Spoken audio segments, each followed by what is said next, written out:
La paracha de la semaine du grand rabbin Jacques Waknin.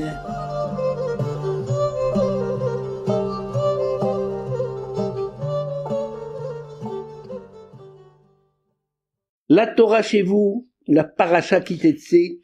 Chers amis, bonjour. Parmi toutes les mitzvot contenues dans la paracha Kitetsé, la Torah se préoccupe du cas du nouveau marié et s'exprime ainsi: si un homme a pris nouvellement femme, même une veuve, il sera dispensé de se rendre à l'armée et on lui imposera aucune corvée. Il pourra vaquer à son intérieur pendant 1 an et rendre heureuse la femme qu'il a épousée. Ki kachishisha chadasha, etc. C'est dans le Deutéronome 24:5. Rashi attire notre attention sur le texte. Il dit, il faut lire, il réjouira sa femme, vesimah et ishto, et non pas, il se réjouira avec sa femme, vesamah et mishto. Cette remarque de Rashi définit en fait la conception du mariage juif. Dans sa sagesse, le roi Salomon écrit dans les Proverbes: celui qui a trouvé une femme a trouvé le bonheur. C'est une faveur qu'il a obtenue de l'Éternel. Proverbe chapitre 18. Rabbi David Pinto fait remarquer que l'on se serait attendu à trouver le contraire sous la plume de ce grand roi. On aurait dû trouver Matzea Ish, Matzea Tov, c'est-à-dire la femme qui trouve un conjoint a trouvé le bonheur. En effet, les parents sont souvent plus inquiets pour leur fille que pour leur garçon. De plus, la femme est généralement dépendante de son mari pour sa subsistance ou pour le lieu de la résidence.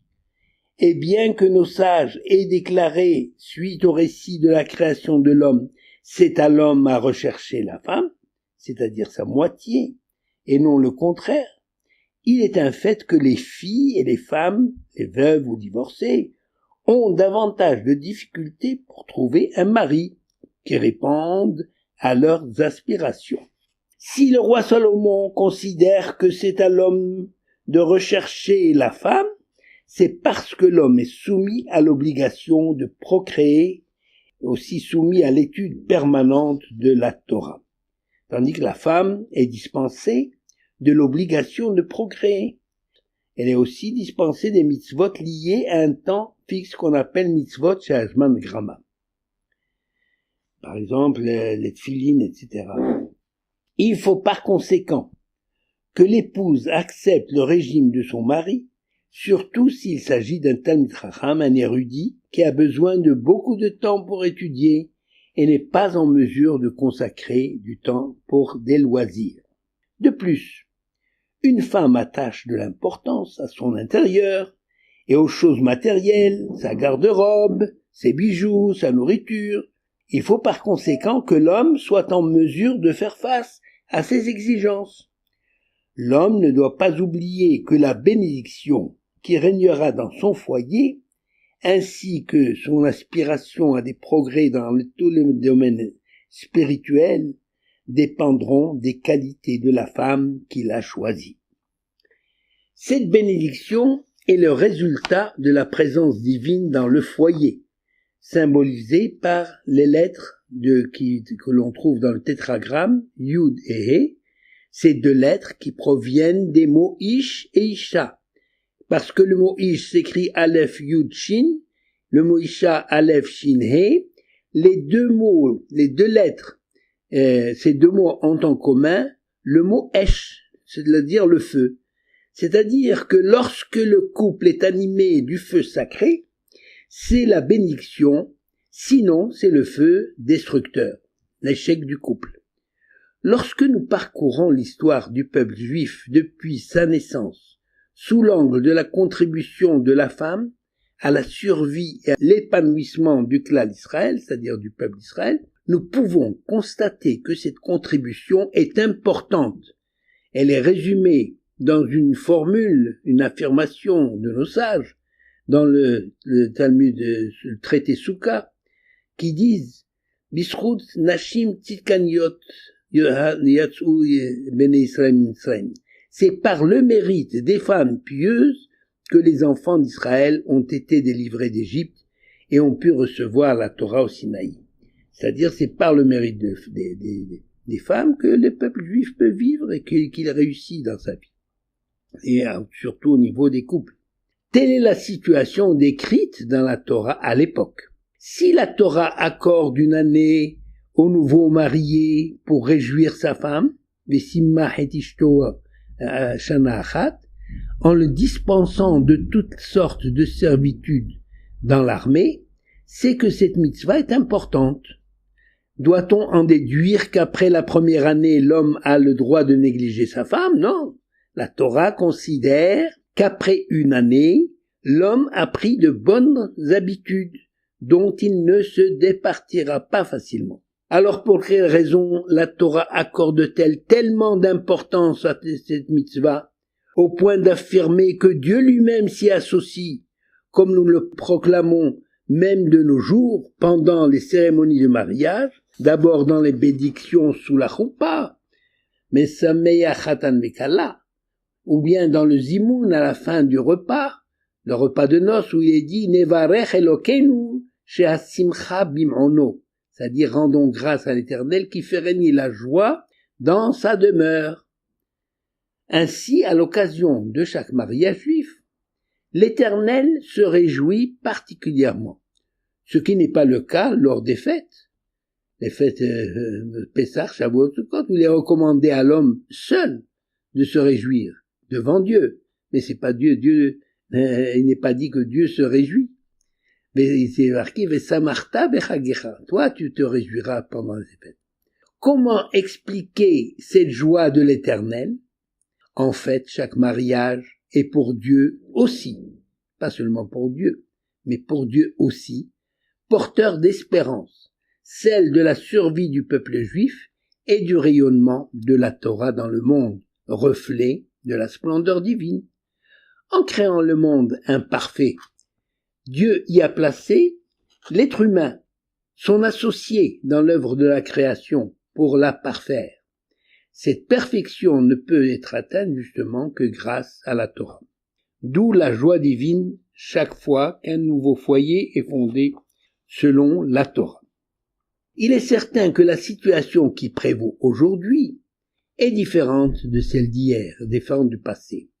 La femme s'est émancipée, elle est devenue indépendante matériellement, parfois même, c'est elle qui assure la subsistance de la famille. Son accession à tous les domaines d'activité dans la cité et son ascension pourrait lui faire oublier ce qu'elle a toujours été, la prêtresse du foyer, celle qui met des enfants juifs au monde et assure leur éducation première, qui permet à son mari de s'épanouir par l'étude de la Torah et la pratique des mitzvot.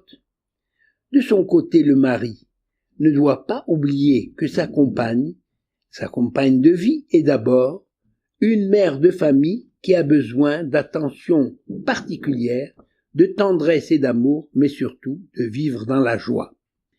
L'échec d'un couple découle le plus souvent du non-respect de la place et des prérogatives de chacun, des conjoints au sein de la famille. La triste réalité nous montre qu'il existe des maris orgueilleux ou complexés qui, pour imposer leur autorité, n'hésitent pas à semer la terreur dans leur foyer. Mais statistiquement, un foyer fondé selon les principes de la Torah, dans lequel règne la présence divine, a davantage de chances de vivre dans la joie. Certes, le divorce existe aussi en milieu religieux, mais beaucoup moindre que la moyenne générale. Selon la Torah, le but du mariage juif est de fonder un bastion pour le rayonnement de la Torah et pour la gloire de l'Éternel. Comment expliquer que l'Éternel se réjouisse à l'occasion de chaque repas, quels que soient les projets et les motivations du couple? La tradition nous enseigne de nous lever devant une femme enceinte, car il se pourrait, peut-être, qu'elle porte le Messie en son sein. Eh bien, de la même manière, chaque couple juif même éloigné de la Torah, est susceptible de donner naissance au sauveur d'Israël parmi l'un de ses descendants. On peut donc se demander pour quelles raisons nos sages ont institué le rappel de la destruction du temple justement au milieu de la joie du mariage. Rabbi Nachman bar Yitzhak dit « Réjouir les mariés est comparable à restaurer l'une des ruines de Jérusalem. La restauration d'une ruine débouche sur une maison neuve, mais sur d'anciennes fondations. Le couple juif, c'est l'image, le couple juif bénéficie de l'héritage des parents et des ancêtres. Il est à la fois une création nouvelle, mais également un maillon dans la chaîne ininterrompue du peuple juif, ancré dans la tradition. Le Maharal de Prague, explique que le mariage possède ce caractère unique de faire un seul être de deux êtres opposés, malgré leurs origines différentes, leur milieu spécifique, leurs différences de caractère, d'éducation et d'habitude. Cette union est comparable à la restauration des ruines de Jérusalem, à savoir remettre pierre contre pierre, ces pierres qui sont chargées de sainteté, pour créer une maison parfaite, un sanctuaire. Alors pourquoi Jérusalem? Eh bien parce que Jérusalem symbolise l'unicité, l'unité, l'union. Jérusalem ne se divise pas entre les tribus. Elle les consolide tout ensemble pour la gloire de l'Éternel. La mitzvah de la Torah ne change donc pas avec l'évolution de la société. Et le secret de la stabilité et de la joie dans le couple, inscrit dans la Torah, réside toujours dans le désir et la volonté du mari de réjouir son épouse. Beracha ve'hatzlacha.